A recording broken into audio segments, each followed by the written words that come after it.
Naghahanap kayo ng Cookie Monster. Akala nyo na traffic sa EDSA. Kasama pala natin, the voice master, si Mr. Pocholo Gonzales. I want some cookies. Some cookies for me. Yum, yum, yum, yum. Ay, normally, ikaw magdadala dito niya.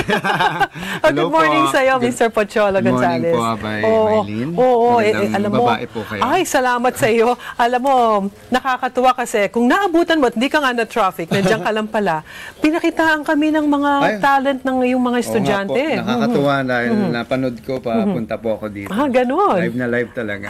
Syempre naman. Nakakatuwa kasi nakikita nyo po talaga yung mga talento ng mga kabataan, lalo na yung mga maraming talented po talaga na hindi nabibigyan ng pagkakataon. Yun na nga kaya kami natuwa, pinakitaan kami ng mga talent nito.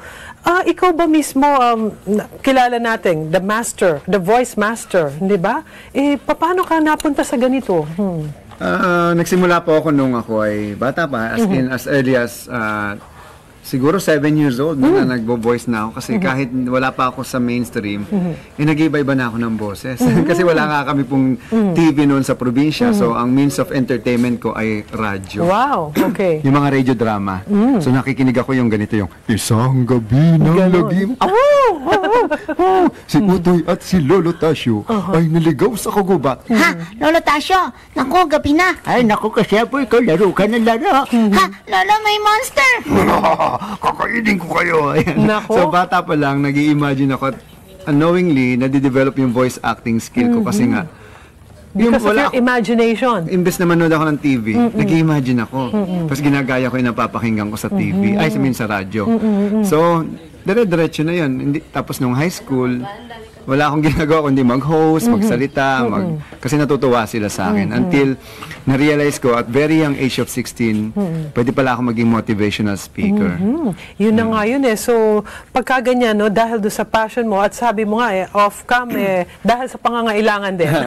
Alam mo, jokingly, kiddingly aside, nakakatuwa dahil dun sa, ngayon, dahil sa less yung, during your time, medyo wala pa sigurong television na available sa'yo, yung computers, pero because of that, lumabas yung talento mo. Totoo yun, kasi dati wala kang option kundi mas i-discover mo yung sarili mo. No, dahil sa wala kang ibang means of entertainment, wala kayong TV. Naalala ko, nakikinood pa lang kami ng TV nun sa kapitbahay. Alam mo yung dadungaw ka sa bintana. Tapos sabihin, pakilakasan mo dahil may nakikipakinig dito or nakikipanood. Minsan, nasarado yung bintana, tapos sama ng loob mo kasi hindi ka makapanood. Those were the golden years na talagang sabi ko, it develops my imagination. Paano ngayon, since ang dami na nga nating mga, shall I say, mga distractions, Yes, paano palalabasin yung talent ng mga bata na pwede maganda talaga? Maganda pong tanong yan kasi as a motivational speaker, I've been traveling in 50 provinces and 30 countries around the world na to inspire, motivate, involve, and empower the youth. Yun nakikita ko kasi mga kabataan ngayon, the so-called Gen Z, yung mga batang pinanganak from 1994 to 2010, napakawala sila ng focus. Ang dami nilang distractions, ang dami nilang mga options.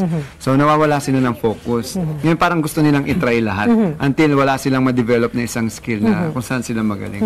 Ang ginagawa ko po, ini-encourage ko sila na mag-focus sa kanilang strength. Ayun. No, basically, kung ang lagi kong question, what will you do with your time if money is not an object? Kasi ang laging focus, kailangan kumita.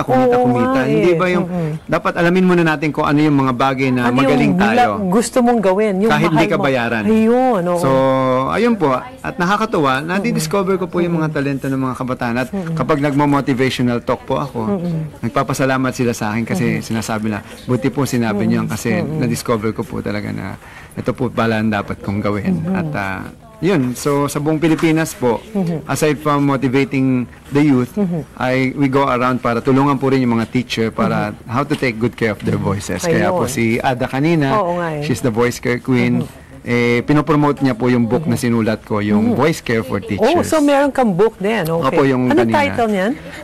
Voice Care for Teachers. Ayun, Voice Care for Teachers. Or actually, applicable to sa lahat, no? Kung sino man ang, well, practically lahat tayo, dahil one way or another, magagamit yung ating Actually, hindi boses. lang po para sa teacher to, kasi meron din akong book na lalabas, yung Voice Care for Call Center Representatives, Voice Care for Singers, Speakers, at mga broadcaster. At lahat po halos nang gumagamit ng boses. Napaka-importante po kasi ng boses. Alam niyo po ba, ang boses is our number one instrument. Without our voice, the world will perish. And our voice is actually the most used instrument. Imagine niyo kapag nawalan ka ng boses, as a broadcaster, as a teacher, anong sasabihin mo? Totoo yan. And aside Hindi mo from na that- magagawa yung gusto mong gawin. Yes, ma'am. And this is the most, remember, our voice is not just a gift, it is a choice. So our voice is the only one who can say, can start a war and also can say, I love you, di ba? Ayun, Ganun siya totoo. ka-wonderful. Nako, using our voices, sabi nga ni Mr. Pocholo Gonzales, napakaganda at pwede itong gawin, no? Lalo na kung if you have the passion, pwede natin i-develop with the help, of course, nung team nila. Thank you very much, ha? At syempre, alam mo, speaking of bosses, si Abay Julie, gusto mo pakinggan. Ibibigay sige po. natin sa'yo Sige si po. Abay Julie. Take it away, Abay Julie. Yes, thank you, Abay Maylin, and of course kay Mr. Pocholo. And mga Abay, time for our greetings. Happy birthday kay Fer ng ETV at saka ng Tribe. Happy birthday! At syempre, alam nyo ba na wala yung cellphone ko yesterday? I left it doon sa taxi. I'd like to say thank you kay Catherine Guzman at Erwin de Guzman. Thank you so much. Uy, nakakatuwa naman yun. Buti na lang, ano. May mga taong mababait pa rin talaga. Kaya natuwa ako dun sa istorya mo yan, Abay Julie. And happy viewing kina Abay Arman Pascual, Lilian Espinosa, kay Abay Lea Lazarte and Ruben, kay Macy Flores, Christy, Rosa Velma Tambawan, kay Dolly Francisco, kay Cecil Pinlac, at kay Junior Franco. Ang dami. Aisa Elor Rimo, Emma Peralta, Masukol, at sa mga Newly Wayos. Kay Nuli Wayos Yun ang pangalan pangalan. pala. Okay, Oo. Nuli Wayos. At kay Edna Gamba. Ayun, syempre, Oo. lagi natin pinapasalamatan ang Amante Floors at syempre ang Wella Metal Corporation for our set. Main office located at Bunsuran, First Pandi, Bulacan, 044-769-2120. Ay, ang ganda ng mga nakausap natin, ano, at saka yung mga pinakita sa ating talento nila. Sana yung mga may pag-ibig dun sa ginagawa ng mga naging guest natin, magsumikap kayo na maging part kayo ng kanilang advokasya. And with that, Abay Julie, mukhang kailangan na natin magpaalam. Yes, I'm Julie Fernando. At ako naman si Abay Maylin Mariano Rivera, and We are one with 25. We love ya.